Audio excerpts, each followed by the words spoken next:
तर सध्याच्या घडीला मुख्यमंत्री माझी लाडकी बहीण योजनेच्या ज्या काही पात्र महिला असतील त्या महिला मार्च आणि एप्रिलच्या हप्त्याची अगदी आतुरतेने वाट पाहत आहे आणि या हप्त्याच्या वितरणाला आता प्रचंड विलंब होत आहे आणि विलंब होण्याचं नेमकं काय कारण हे सुद्धा कुणालाही माहित नाही आणि या संदर्भात सुद्धा कोणी माहिती द्यायला तयार नाही। खरं पाहतो म्हटलं तर राज्याचे मुख्यमंत्री असतील किंवा महिला बालकल्याण मंत्री आदित्य तटकरे असतील यांनी या संदर्भात स्पष्टीकरण द्यायला पाहिजे होतं। तर लाडक्यातांनो तुम्ही बिलकुल काळजी करू नका। बऱ्याच बहिणी अशा कमेंट करून विचारत आहे की लाडकी बहीण योजना आता बंद झाली की काय। सोशल मीडियावर सुद्धा काही व्हिडिओ अशा प्रकारचे येत आहे की लाडकी बहीण ही योजना आता बंद झाली, पण तुम्ही बिलकुल काळजी करायची नाही। लाडकी बहीण ही योजना अत्यंत महत्वाकांक्षी योजना आहे आणि या योजनेच्या भरोशावर महायुती सरकारला प्रत्येक निवडणुकीमध्ये प्रचंड यश सुद्धा मिळालेलं आहे। त्यामुळे लाडकी बहीण ही योजना बंद होणार नाही। या उलट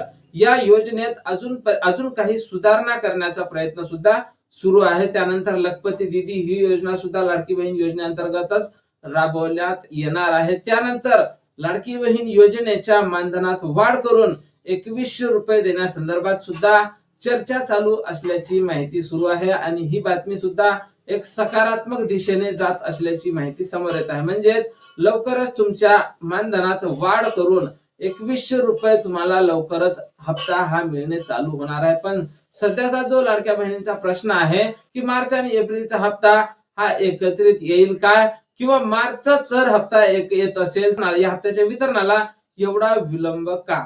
तर लाडक्यातांनो या हप्त्याच्या वितरणाला एवढा विलंब का झाला या संदर्भात अजूनपर्यंत कुणालाही माहित नाही। एक अशी बातमी येत आहे की केवायसीच्या कारणाने या हप्त्याला विलंब झाला असावा, कारण 30 एप्रिल पर्यंत केवायसी ची मुदत होती आणि ज्या लाडक्या बहिणी अपात्र झाल्या होत्या त्यांची प्रचंड नाराजी होती। त्यामुळे त्यांची केवायसी दुरुस्ती करून त्यांना पुन्हा या योजनेत सामावून घेण्याचा राज्य सरकारचा विचार असावा आणि एकत्रितपणे पात्र महिला आणि ज्या महिला नवीन पात्र होतील त्या महिलांना एकत्रित योजनेचा लाभ द्यावा। म्हणूनच बहुतेक या योजनेचा जो 21वा हप्ता आहे त्या हप्त्याच्या वितरणाला विलंब झाला असावा।